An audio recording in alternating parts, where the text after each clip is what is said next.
1971 সালের এক ঠান্ডা সন্ধ্যায় একজন সম্পূর্ণ সাধারণ মানুষ একটি যাত্রীবাহী প্লেনে উঠেছিল। তার হাতে কোনো অস্ত্র ছিল না, তার মুখে কোনো আতঙ্কও ছিল না। কিন্তু সেই প্লেন থেকে নামার পর সেই মানুষটাকে পৃথিবীর আর কোনো ছবি বা কোনো জীবিত অথবা মৃত রেকর্ডে দেখা যায়নি। লোকটা যেন ভ্যানিশ হয়ে গিয়েছিল। সে কোনো সুপার হিরো ছিল না, কোনো সিনেমার কল্পিত চরিত্রও না। তবুও 50 বছরের বেশি সময় ধরে একটি দেশ, একটি সরকার আর অসংখ্য মানুষ এই একই প্রশ্নের উত্তর খুঁজে চলেছে। একজন মানুষ কিভাবে আকাশ থেকে অদৃশ্য হয়ে যেতে পারে? সময়টা ছিল 1971 সালের 24শে নভেম্বর। আমেরিকার একদম সাধারণ একটি বিকেল, থ্যাঙ্কসগিভিং উৎসবের ঠিক আগের দিন, যেদিন মানুষ তাড়াহুড়ো করে বাড়ি ফিরছে পরিবারের সঙ্গে সময় কাটানোর জন্য। পোর্টল্যান্ড থেকে সিয়াটল যাওয়া নর্থ ওয়েস্ট ওরিয়েন্ট এয়ারলাইন্সের ফ্লাইট 305-এও সেই চেনা ভিড়। কেউ জানালার পাশে বসে বাইরে তাকিয়ে, কেউ পত্রিকা পড়ছে, কেউ আবার ক্লান্ত চোখে চুপচাপ বসে আছে। এই যাত্রীদের মাঝে একজন ভদ্রলোক কারো দৃষ্টি আকর্ষণ না করে নিজের আসনে বসেছিলেন। তার পরনে ছিল একটি কালো স্যুট, পরিপাটি সাদা শার্ট এবং নিখুঁতভাবে বাঁধা কালো টাই। চেহারায় কোনো অস্থিরতা নেই, কোনো তাড়াহুড়ো নেই, সবকিছুতেই যেন এক ধরনের ঠান্ডা নিয়ন্ত্রণ। টিকিট কাটার সময় নিজের নাম লিখলেন ড্যান কুপার। তার বয়স আনুমানিক 40-এর কাছাকাছি। মুখে হালকা গম্ভীর ভাব, কিন্তু চোখে কোনো ভয় নেই। প্লেন যখন আকাশে উঠল এবং মেঘের ভেতর দিয়ে ধীরে ধীরে এগোতে লাগলো, ঠিক তখনই তিনি খুব স্বাভাবিকভাবে একজন এয়ার হোস্টেসকে ডাকলেন। হাত বাড়িয়ে দিলেন একটি ছোট্ট ভাঁজ করা কাগজ। হোস্টেস প্রথমে তাতে তেমন কোনো মনোযোগ দেননি। ভাবলেন হয়তো কোনো ফোন নম্বর অথবা সাধারণ কোনো নোট। কাগজটা হাতে নিয়ে তিনি যখন চোখ বোলালেন, তার মুখের ভাব এক মুহূর্তেই বদলে গেল। কারণ সেই কাগজে লেখা ছিল একটি মাত্র লাইন, আমার কাছে বোমা আছে।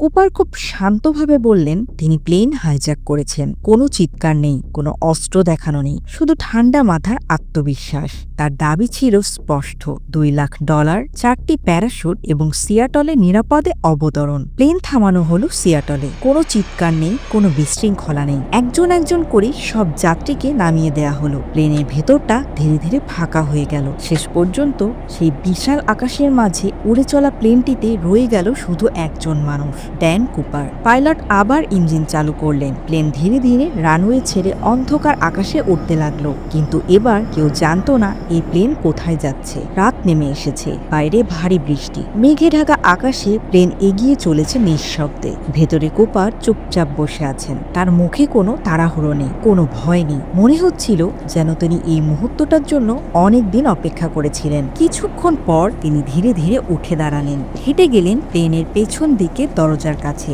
সেখানে দাঁড়িয়ে তিনি এমন এক সিদ্ধান্ত নিলেন যা আগে কখনো কেউ নেয়নি। তিনি দরজাটা খুললেন। বাইরে শুধুই অন্ধকার, শুধুই বাতাসের গর্জন। 20,000 ফুট নিচে একটি অদৃশ্য পৃথিবী। তার হাতে একটি ব্যাগ ভর্তি টাকা, পিঠে প্যারাশুট। আর কোনো কথা না বলে, কোনো চিহ্ন না রেখে তিনি ঝাঁপ দিলেন অন্ধকার আকাশের মধ্যে।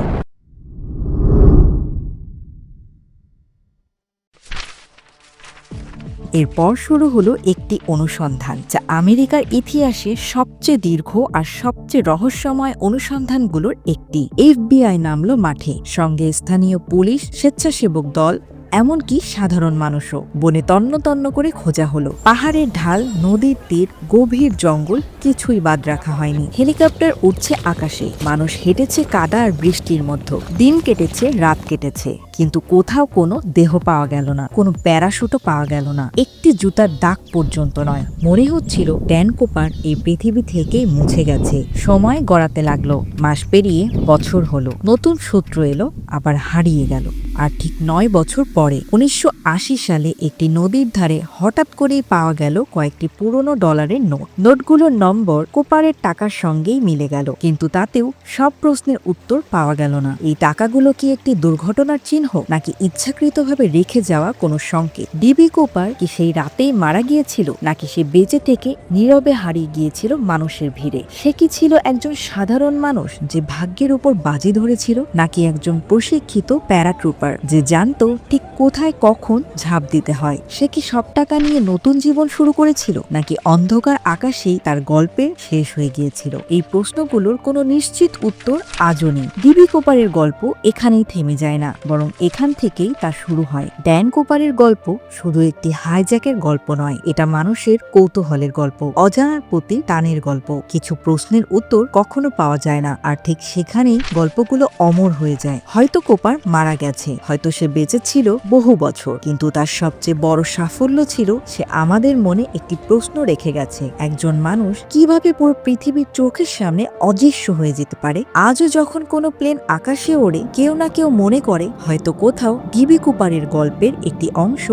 এখনো উড়ে বেড়াচ্ছে। কিছু মানুষ ইতিহাসে বাঁচে তারা যা করেছে তার জন্য নয়, বরং তারা যা রেখে গেছে তার জন্য। আর ডিবি কুপার রেখে গেছে একটি প্রশ্ন। সব গল্পে শেষ থাকে না, কিছু গল্প শুরু হয়।